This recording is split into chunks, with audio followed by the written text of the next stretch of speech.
evidence that the federal government has ignored a threat to the integrity of our elections. A group of Venezuelan businessmen have bought an American company that supplies electronic voting machines and counts the votes. But your government didn't even review the same voting machine company, critical to this country's election count, and they can't tell you whether or not the Committee on Foreign Investment in the United States reviewed it or not? They have no answer for us, and These are the most arrogant, incompetent, bureaucratic idiots. Smartmatic, based in Boca Raton, provides voting machines in local elections in the United States, like this election in Chicago in March.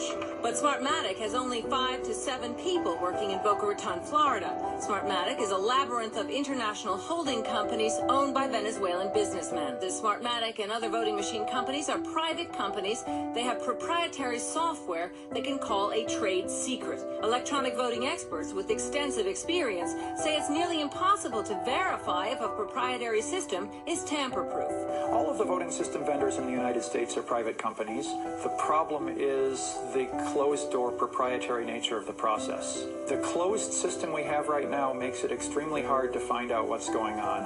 And that means that should a thief get in a position of power, we would never know. Some voter watchdog groups and others in Congress are calling for a full review and say the ownership of all electronic voting companies should be reviewed to determine if it poses a risk to U.S. elections. The U.S. Treasury Department today would not confirm or deny if a so-called CFIUS review is underway on Smartmatic.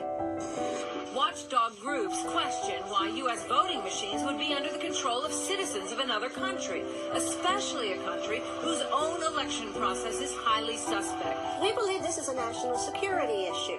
There is no way that companies belonging to non-U.S. corporations should have access to our election. In the case of Smartmatic, there are a number of unanswered questions.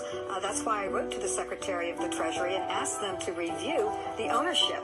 It's offshore, it's murky, no one seems to know who owns it. Certainly our government should know.